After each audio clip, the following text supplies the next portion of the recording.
Salut Gwenaël. Salut Pascal. Donc tu es directeur du centre social de la Gibauderie, qui est un centre social qui dépend de la Ligue de l'enseignement, c'est ça, à Poitiers. Vous vous êtes engagé en début d'année là, dans la campagne 1001 territoires se mobilisent avec les parents pour la réussite de tous les enfants. Alors, je voudrais que dans un premier temps, que tu nous dises, de votre point de vue de centre social, pourquoi l'idée vous est venue de vous impliquer dans cette démarche-là. Enfin, en gros, quel sens ça a pour vous, et puis peut-être en lien avec quoi qui se passait déjà sur le quartier, ça vous a semblé être une bonne idée. D'accord.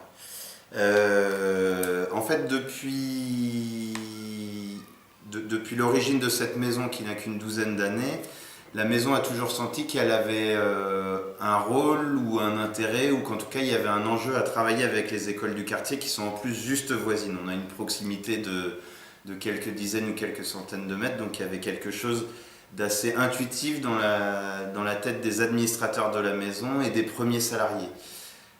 Quand moi je suis arrivé du coup à la maison de la Gibauderie en 2009, du coup un de mes premiers réflexes c'était de rencontrer les différents acteurs associatifs du quartier, etc. Les écoles du coup en faisaient partie, et j'avais tenté d'essayer d'automatiser une ou deux réunions par an pour se mettre autour de la table, voir si on avait des projets à partager, etc. Ça marchait difficilement, c'était pas une priorité forcément pour les écoles, et nous on n'avait peut-être pas encore le juste positionnement, ou en tout cas la capacité de travailler vraiment avec les écoles. Et en fait en 2010, je vais essayer de faire court, mais en 2010 il y a eu une opportunité qui est venue de la collectivité, de la ville de Poitiers, qui en validant son projet éducatif global a institué un outil qui s'appelle la coordination éducative de territoire, et en fait elle a missionné chacune de ces 10 maisons de quartier associatives pour animer ces fameuses coordinations éducatives de territoire. Et pour nous du coup ça a été un petit peu le déclencheur, puisque tout d'un coup ça nous a donné une légitimité et une reconnaissance mieux perçue en tout cas de l'extérieur sur cette capacité à réunir les acteurs éducatifs du quartier et à en animer des temps d'échange. Donc la commande de la ville de Poitiers, en tout cas dans notre association, a été bien prise. Elle aurait pu être vue aussi comme une nouvelle exigence, pas accompagnée de moyens, etc.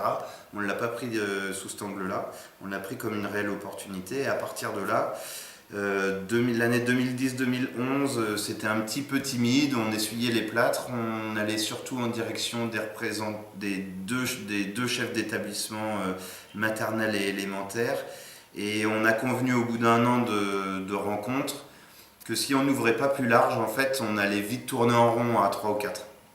Et du coup, dès l'année suivante, on a souhaité y associer le collège, le lycée du quartier, et l'année encore suivante, on a souhaité y associer la crèche qui dépend du CCS de la ville et qui est implantée sur notre quartier, les accueils périscolaires municipaux et les associations de parents d'élèves. Donc on a eu en fait un effet un peu tache d'huile qui fait qu'aujourd'hui, plus que 2 réunions par an, on est plutôt à 5 voire 6 réunions par an de ces acteurs éducatifs. De cette coordination. De cette coordination, ouais, que j'anime avec la présidente de la maison de quartier, avec un ordre du jour qu'on co-construit d'une séance sur l'autre avec les acteurs qui sont autour de la table.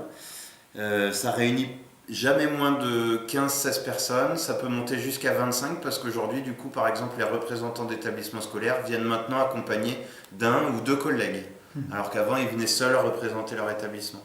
Donc ça a vraiment fait tache d'huile, et forcément, plus on se rencontre, mieux on comprend nos réalités respectives, et plus on a envie de partager des projets. Et né de ça, de ces coordinations, un premier projet partagé autour d'un carnaval interscolaire, et un deuxième projet qu'on porte la maison de la Gibauderie, c'est l'accompagnement scolaire pour les enfants de CP, CE1, CE2, et ce depuis 1 an et demi maintenant.